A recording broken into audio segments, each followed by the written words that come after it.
In November 2022, my friend Gosia and I stood on the side of the road in the outskirts of Oaxaca, Mexico, trying to catch our first ride hitchhiking for the first time in our lives. Nobody stopped for almost 2 hours. 8 months and 5,500 hitchhiked kilometers later, back in Europe on a bus from Austria to my hometown, my eyes started leaking over this greatest adventure of my lifetime coming to an end. I'm Igor, I'm from Poland. 5 years ago I quit a stable corporate finance career to hit the road and see what else the world has to offer, and I've been traveling ever since. This channel isn't about life coaching or telling anyone what to do. I'm still figuring all of that myself.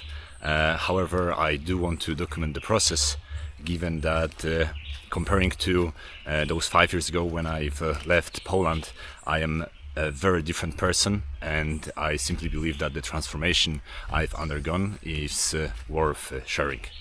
So in the episode today, in my second episode here on YouTube, I'm on a trail in the Dominican Republic in the beautiful province of Samana, on the way to the highest waterfall in the province, El Limon.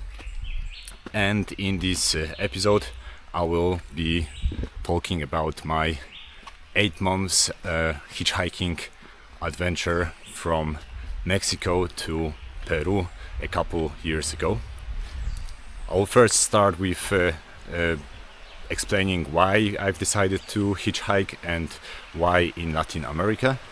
Then I'll bring up a few of my favorite stories from that journey, from that adventure. Plus I will try to explain what kind of changes exactly happened in me over that period of time, what kind of effect the trip had on me. Plus I will quickly describe what was going on with me at the very end of that period of time. Before I move on to bringing up my favorite stories, favorite fragments of the journey, I want to quickly mention the safety part of an endeavor like this. I'm a 6'3" or 191 centimeters tall Eastern European who obviously looks like I can handle trouble. This changes the equation in a situation like this, in an environment like this. Let's just say I'm not the preferred target for anyone wanting to take advantage of white people coming to Latin America. So for me the experience was beautiful. It was one of the best things I've done in my life. However, I wouldn't want to promise anyone having the same if you decide to do something like this. So this is just a short warning, but at the same time it's still worth it if you do it smart, if you take that risk knowingly and prepare yourself.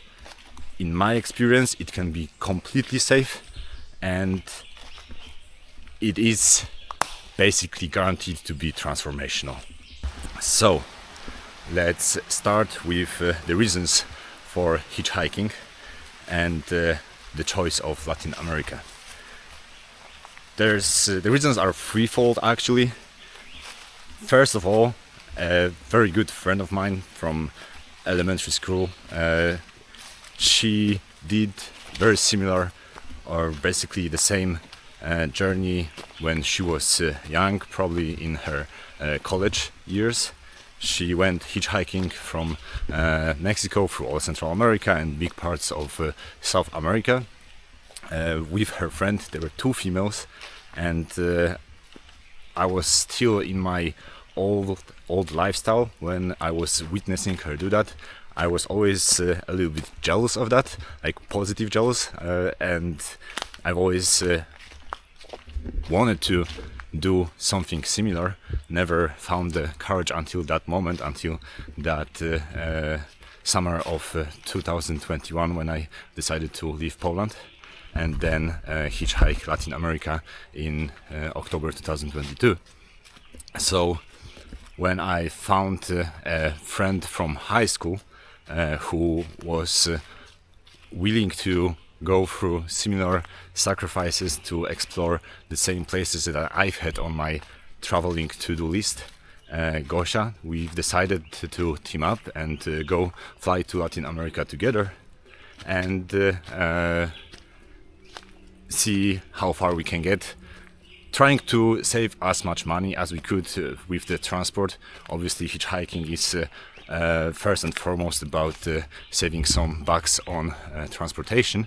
However, for me personally, a huge motivation to do it this way exactly was also wanting to learn Spanish. I've always been a freak for learning languages. Since I was a kid, I was learning English privately at school and in courses and everything. Later I picked up German, I've learned some basic Russian, and at that moment in 2022, already before I headed for Latin America, I wanted to learn Spanish as my next language. So already backpacking Southeast Asia, I've been doing lessons with Duolingo for full 8 months prior to flying to Mexico. I already knew some very basic phrases and I thought that hitchhiking would be the best way to continue the process. So that was my second motivation for doing it this way. First, like I mentioned, money. Second, learning the language. And third, it may sound a bit cheesy, but it's adventurous. I wanted to live a cool adventure, and hitchhiking is something that you hear about in stories, read in books, watch it in movies and stuff, and I just wanted to live it myself. So we hitchhiked a total of 10 countries over the span of 7 months. The journey in total for me was 13 countries. However, we only hitchhiked in 10 of them. Only, I guess that's still quite a lot. But between Mexico, Guatemala, Honduras, El Salvador, Nicaragua, Costa Rica, Panama, Colombia, Ecuador and Peru, we covered a total of 3,500 miles or 5,500 kilometers. It's time to mention some of my favorite moments from the whole trip, and actually I think absolutely favorite in the whole adventure, in the whole journey, was already day one. We started from Oaxaca in Mexico, like I mentioned at the beginning of this video, and for almost 2 hours within the city we were unable to catch any ride. We finally gave up and decided that we will be cheating a little bit with our hitchhiking, and whenever we can't find the ride fast enough, we'll help ourselves with some local transportation, public transportation. They're super cheap, so it wasn't hurting us financially, and it was saving us some time. So we took a minibus to the outskirts of Oaxaca, to the first smaller town outside the city, and down there it was a different animal entirely. Within the first 10 minutes, the first car stopped already. I went to talk to the driver. However, I had a weird, unsure feeling about him. I didn't understand a word of what he was saying. To be fair, my Spanish back then was nowhere near as fluent as it is right now, or as it was even at the end of that journey. However, the guy didn't seem to me like he was even trying to make himself understandable, and I just didn't want to get into that car. Luckily, Gosia was simultaneously speaking to another car who was stopped right after the first one, and in that car we've met Gloria and Federico, who were going all the way to Puerto Escondido, which was our ultimate next stop in the journey.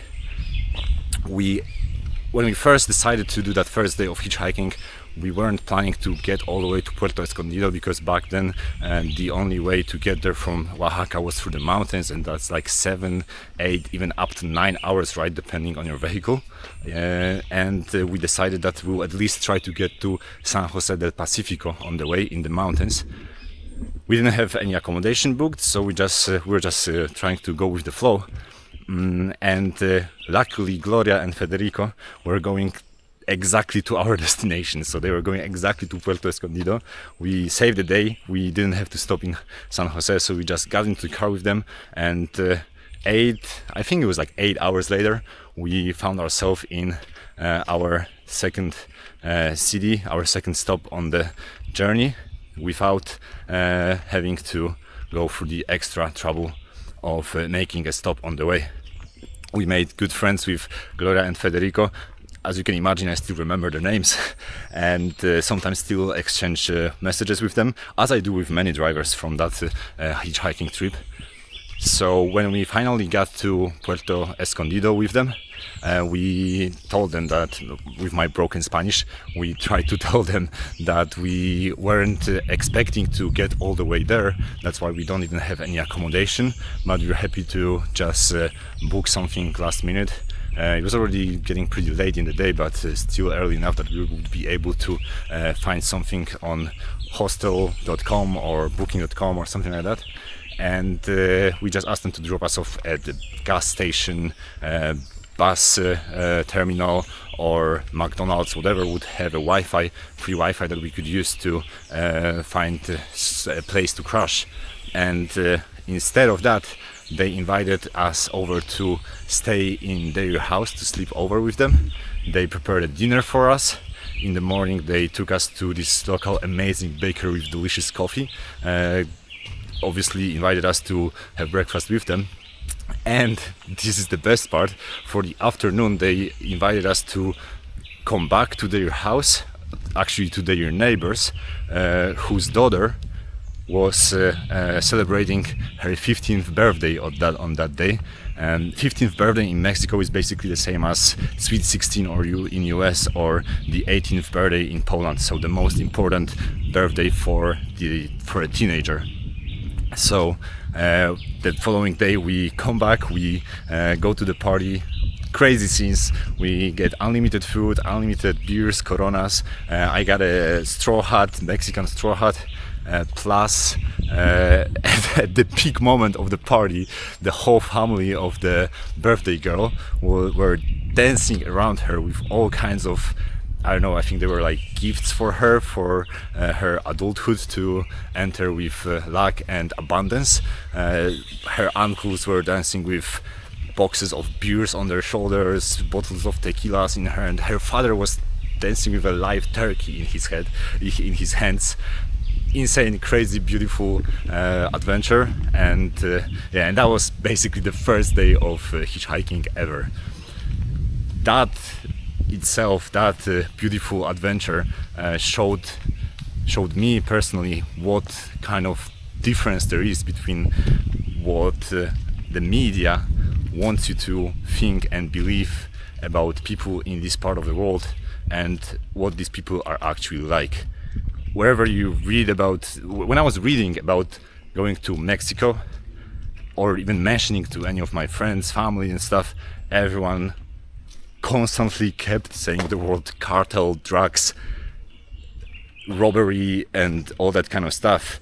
And instead of experiencing those, we were invited to beautiful, most local experience possible. So that was the first contact, the first touch with hitchhiking in Latin America. The second short story from this hitchhiking trip that I want to bring up is also Mexico. A few days later, we stayed a couple nights in Puerto Escondido. A couple days later, we hitchhiked to Salina Cruz, and from there we had a big day to cross all the way to Tuxtla in neighboring state Chiapas. And bad luck wanted it that we came across similar challenges as on the first day. The second time we hitchhiked to Salina Cruz, it was smooth. We found 2 or 3 rides, maybe even 4, but we didn't wait for anyone to pick us up on the way longer than maybe 15 minutes at a time. And the third one, when we were heading to Tuxtla, we were unlucky being unable to find a ride for at least an hour at a time in 3 different spots. So we started from Salina Cruz, we didn't find anything for an hour. We took a minibus to the next small town. We stood there for another hour, no luck again, another minibus to the next small town. I think we repeated that like 2 or 3 times, and finally, after losing already half the day, I think it was like midday by the time we finally found a ride in the 3rd spot, I believe. When someone finally stopped, Umberto, he took us, luck wanted it that he was going all the way to our destination, again to Tuxtla, which we were trying to get to, and we crossed basically 2 states with the same gentleman. He was super fun, super interactive. I think that was like the biggest first improvement in my Spanish in terms of learning it by talking to the drivers. The first day with Gloria and Federico, I spoke a little bit too, but it was much less interactive than it was with Umberto on that ride to Tuxtla. So those 5, 6, 7 hours again with the same driver, he stopped a couple times to buy us lunch, to buy us beers. We finally get to the destination. And again, we don't have any accommodation. We're telling him on the way already that when we get there, we will need to find a place to catch some free Wi-Fi to be able to find an accommodation for ourselves. We were doing the whole trip without SIM cards, without internet, everything downloaded offline, if anything. So when we told him that, he instantly again invited us to sleep over at his place. We got there. Already on the way, shortly before we arrived to his house, he called his best friend, telling him that he has 2 hitchhikers from Europe coming to his house and inviting him to come over and just hang out with us. We get there, his wife prepares delicious dinner, and the friend brings over, I think, like 3-4 boxes of Mexican beers, and we spent the rest of the night just drinking beers and practicing cultural exchange. We were obviously another lesson in practicing Spanish, but at the same time we were exchanging musical tastes and typical songs from Mexico from their perspective, and Polish songs, Polish music from our. We were playing that until I don't know, like 1 a.m. having so much fun and enjoying it so much. In the end, the accommodation we slept in was also a bit funny, because just the day before, on our way to Salina Cruz from Puerto Escondido, me and Gosia were making a short wish list of what we would like to experience in this whole trip, in terms of basically some unusual expectations, not really places to visit, but things that we would like to experience. So for Gosia it was getting a ride with Garbus. For me it was going on the back of a truck. I guess mine were much more common and easy to fulfill than hers, because at the time I wasn't aware how common all of those things that I listed are, and so I wanted to go on the back of a truck, and we did that already on the very first day. And I also said that I want to find accommodation at least for 1 night for the whole trip where I would sleep in a hammock. And so it happened already in Umberto's house. He didn't really have an extra bed or a couch, and he asked if I would be fine crashing in a hammock, and I was like, hey, that's exactly what I wanted. That's exactly what I asked for just yesterday. So we continued the cultural exchange until late night hours, and after getting another free accommodation, we enjoyed a delicious breakfast prepared by Umberto and his wife, which was followed by a free tour around the area, including a small town that's very important for Mexican culture. I think it's mentioned in their national anthem or something like that. Plus they took us to this beautiful nearby national park with spectacular panoramic views of a canyon, which we didn't even know about when we were planning the trip, but it was so worth it. After giving us that ride, Humberto and his wife dropped us off at the highway to help us get to our next destination, which was San Cristobal de las Casas. And they made it so easy on us. They dropped us off right by the point of collecting the highway tolls, and it took us maybe 20 seconds to get another ride, which took us all the way there. So that was another beautiful, amazing experience just 1 week into hitchhiking, and that did show me, like, my insight from that adventure was that hitchhiking can be not just money saving mean of transportation, but it can also be, and it proved to be that exactly over the next 5, 6, 7 months, it can be the best gateway to connection with local culture wherever you go. In our case it was Mexico and other parts of Latin America, but I do believe it applies to any kind of place wherever you go, and just find the courage and the willingness to step out of your comfort zone and to do things this way. Just 2 more quick stories from the road for today. These ones are not as long anymore, and they are not as deep. There wasn't as much happening in them, but they are still pretty funny to me, and they really stuck in my head from that period, from that adventure. And the first one was in Guatemala, which we visited right after Mexico. So one of the rides we caught was in a big truck, cargo truck, which was leaving Lake Atitlan, heading towards Antigua, and the truck, when the guy gave us a ride all the way to the main highway crossing the country, where he was turning left and he was giving us a ride to catch a right, he gave us cash. We were trying to save money by hitchhiking. Obviously we were doing it on low budget, but we did actually ask anyone for money, and we never expected to get any money from anyone. Just giving us a ride was already a beautiful gesture of kindness from anyone who would be willing to do that. But that driver from Guatemala actually gave each of us a little bit of cash. I don't even remember how much it was. It wasn't like super big amount, but it was just hilarious at the time. And the other not money related funny story from already the end of the hitchhiking journey, that was in Ecuador. As we entered the country through the south border from Peru, we set our sight for the nearest highway after crossing the border by bus. When we got to highway, we started catching any rides to get to Cuenca in the Andes of Ecuador, and the first car that stopped was police. First instinct, we're in trouble. However, the policemen ended up being super chill, super kind, super nice. They asked us what we are doing.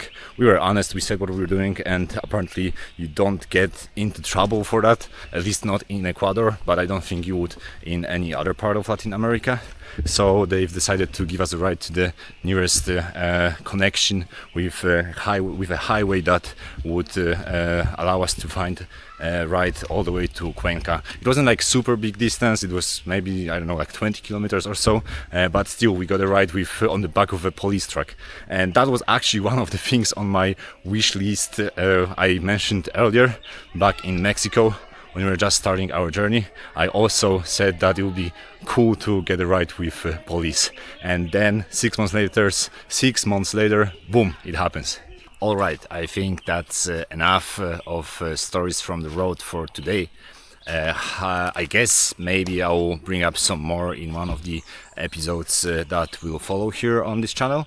However, before I finish this one, I do still want to bring up the change that I've personally undergone in this experience. So when we first started, every day, every trip, every ride we were trying to catch was a little bit stressful. I will say it, I will name it like that. So I approached each of them with maps downloaded offline on my phone for the whole distance that we were trying to cover on that day, and the destination, plus accommodations, hostels, hotels, Airbnbs, motels, any place that we could potentially stay in, marked in those maps offline, just to be prepared for a situation that we do not reach our goal for the day. Plus I was always, for the first, I don't know, like a month or maybe even two, I was fighting sleep. I was preventing myself from even taking a nap, even if I was super tired, just to make sure that I don't wake up with a missing kidney or something like that. So compare that with the end result and product. At the end, the final month or two, it was all super chill. We were both super relaxed into it. There was no more planning, preparing, everything offline. We did do the whole journey without any SIM cards, so we were traveling offline entirely, but towards the end I wasn't so panicking about making sure that we're as prepared as it's physically possible for anything going sideways, because it never did in the end over those 5 months of doing it day in and day out. So there was definitely much more calmness in this adventure towards the end of it, plus so much more presence in the moment and enjoying the experience, because new people every day, new trust that was being built, and new adventures, and it was so freaking beautiful. The other transformation, biggest change that I've observed in myself was obviously the Spanish, which was like as I mentioned at the beginning, one of my goals for the journey. I went from landing in Mexico being able to say only as little as soy Igor, soy viajero, soy de Polonia, which means I'm Igor, I'm a traveler, I'm from Poland, to at the end having hours-long conversations, both with the drivers in the hitchhiking trips, rides that we were getting, and with any people I was meeting outside the hitchhiking part of the journey. So that was really rewarding, the discomfort that we were exposing ourselves to, and it's just another proof of how showing up every single day, day in and day out, is how you actually undergo transformation and change. No change happens overnight, and those 7 months for me were the biggest proof for that in my personal experience. To wrap it up for today, I will just quickly describe what was happening to me on the way back from South America to Poland. So after we reached Peru hitchhiking, I continued already just backpacking, no more catching rides with strangers, all the way into Brazil until June 2023, when from where I flew back to Europe, and after landing in Austria, in the capital, I took a bus to Ostrava in the north of Czech Republic, which is just like 15 kilometers away from my hometown. And on that bus, on that ride home, my eyes started leaking, like I mentioned at the very beginning of this video. After 7-8 months of basically waking up to a crazy, beautiful, amazing adventure every single day, or almost every single day, it was all over, and I didn't want it to be over. I didn't want to face what was ahead of me. I was scared that I would have to go back to my life from before all these travels, that I would have to go back to working in the office in corporate finance, and I just wasn't ready for that. However, luckily I wasn't aware that what's actually awaiting for me, just behind the corner is another huge adventure, maybe even bigger than the one that I was just finishing at that point. It was moving to the Caribbean, where for 2 years I lived in a small fishing village at the end of the world in the Dominican Republic, by the ocean, covered by beautiful, spectacular mountains, managing an eco boutique hotel without any previous experience in tourism. So that was the next step, but that's a completely different story which deserves its own episode.